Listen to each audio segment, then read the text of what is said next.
साथियों, आप सभी को मेरा सादर नमस्कार। मुस्कुराहट का कोई मोल नहीं होता और कुछ रिश्तों का कोई तोल नहीं होता। वैसे तो इंसान बहुत मिलते हैं हर मोड़ पर, लेकिन हर कोई आपकी तरह अनमोल नहीं होता।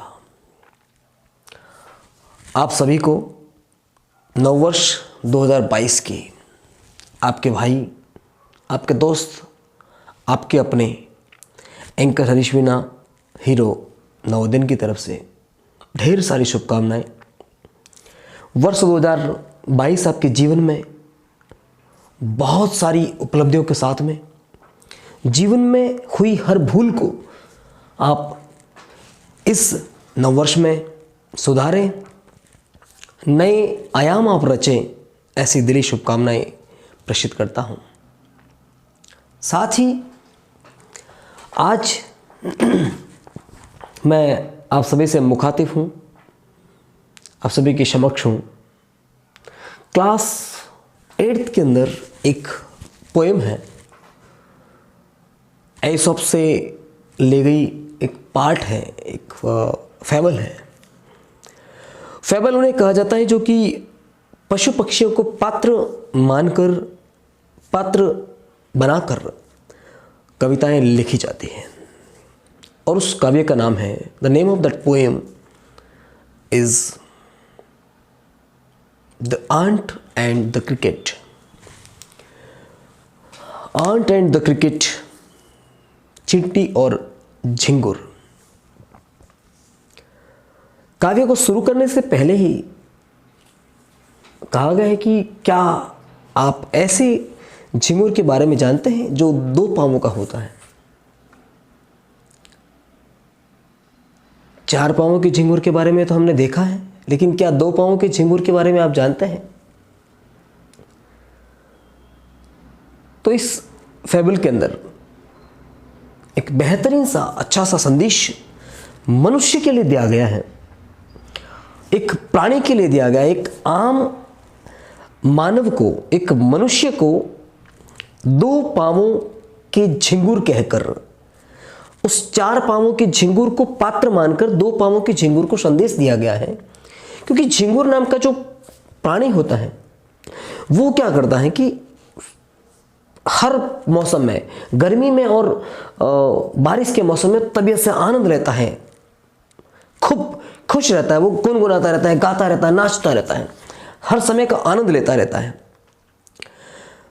पर चींटी जो है वो अपने जीवन में हर एक दिन को अच्छे से जीती हुई, सीखती हुई, संभलती हुई जीवन जीती है। झिंगुर गाता है, मस्त रहता है, आनंद लेता है। अचानक मौसम बदलते बदलते, क्योंकि परिवर्तन प्रकृति का नियम है, गर्मी चली गई, बारिश चली गई और मौसम आ गया सर्दी का, जैसा कि अभी आज है। अब सर्दी का मौसम आते ही जो ही उस झिंगुर ने अपने कपबोर्ड के अंदर, अपनी अलमारी के अंदर देखा कि ना ओढ़ने के लिए कुछ है, ना ही पहनने के लिए। अब वो चिंतित सा हो गया, अरे यार सर्दी कैसे निकलेगी। तो चिंता के मारे अपने आप को बचाने के लिए वह गया चींटी के पास, अंट के पास। चींटी के पास गया और उसने चींटी से गुहार लगाई, रिक्वेस्ट की, अर्ज की कि चींटी बहन, क्या आप मुझे कुछ मदद कर सकते हैं? अब तो जिधर देखो उधर चारों तरफ सड़कें बर्फ से आच्छादित हैं, चारों तरफ बर्फ ही बर्फ है। एक भी ऐसा पौधा नहीं जिस पर फूल हो, एक भी ऐसा पेड़ नहीं जिस पर पत्तियां हो। अब मुझे थोड़ी मदद चाहिए आपकी। अब यहां चींटियां जो हैं वो एक मानव समाज को बहुत बड़ा संदेश देते हुए एक बहुत बेहतरीन सी लाइन, बेहतरीन सा मैसेज, रेस्पेक्टेड विलियम शेक्सपियर साहब की लाइन जो है, neither be a borrower nor a lender be, neither be a borrower nor a lender be। यानी चींटियों ने उस झिंगुर से उस मानव प्राणी के रूप में, मानव के रूप में जिसे पात्र बताया गया, मानव, उस प्राणी को जो पात्र बताया गया मानव का, उसे कहा गया कि जब आपके पास में सब कुछ था तब क्यों आप उसे वेस्ट कर रहे थे, क्यों उस मौसम का दुरुपयोग कर रहे थे आपने समझा ही नहीं। जब आपके पास में एक समय था, उस समय आपने सोचा ही नहीं कि मुझे सर्दी आएगी तो सर्दी के लिए बचाव कर लेना चाहिए, सर्दी के लिए कुछ बचत करके रख लेनी चाहिए, मैं उस समय क्या करूँगा, लेकिन आपने उस समय का नहीं सोचा। तो अब पछताए क्या होता जब चिड़िया चुग गई खेत। और उस समय जो मैसेज चींटियों ने दिया, वह मैसेज एक आम इंसान के लिए बहुत बेहद ज़रूरी है कि हमें हर पल अच्छे से बेहतरीन जीवन जीना चाहिए। जब आपके पास अधिक धन है तो उसका दुरुपयोग ना करें, उसे फ्यूचर के लिए बचा के रखें।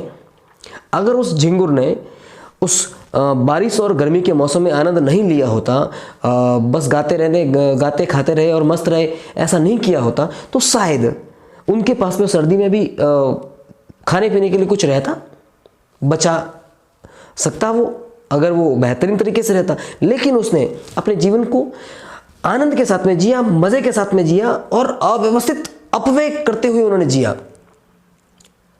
अल्पव्ययी बने होते, अगर व्यवस्थित तरीके से उन्होंने खर्च किया होता, आनंद लिया होता जीवन का, हर मानव जिसने अगर अपने पास में धन आया उस समय अगर अच्छे से आनंद के साथ में उसको व्यवस्थित मैनेजमेंट के साथ में अगर जिए होते तो शायद सर्दी के मौसम में उनको ठिठुरने की जरूरत नहीं पड़ती। तो चींटियों का यह संदेश हर एक मानव के लिए बहुत अच्छा संदेश है कि हमें अपने जीवन में neither be a borrower nor a lender be, ना तो उधार देने की आवश्यकता पड़े और ना उधार लेने की आवश्यकता पड़े। हाँ, हम बहुत संपन्न बने, बहुत आगे बढ़े, खूब अच्छा जिए हम, बट हमें एक बैलेंस्ड लाइफ होनी बहुत ज़रूरी है।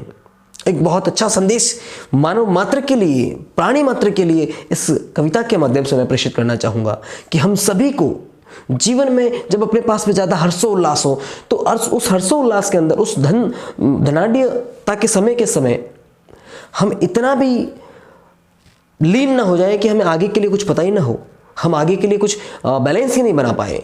सो आप सभी को पुनः वर्ष 2022 की बहुत बहुत शुभकामनाएं, और उम्मीद करता हूं 2022 में हम आपके साथ ढेरों वीडियोस लेकर मुखातिब होंगे, आपसे मिलेंगे आपसे। और एक विशेष निवेदन मैं 2022 से पूर्व आप सभी से कहना चाहूँगा, अगर मेरा कोई भी दोस्त, मेरा कोई भी भाई, फ्रेंड्स,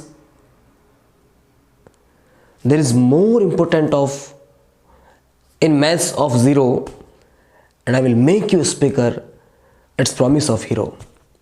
अगर किसी को भी, किसी भी दोस्त को स्पीकिंग के क्षेत्र में अपनी आवाज़ को बुलंद करना है, मैं दावे के साथ आपसे कमिटमेंट कर सकता हूं, अगर मैं आपको स्पीकिंग नहीं सिखा पाऊं then I will return your amount double, I will refund you double of your fee.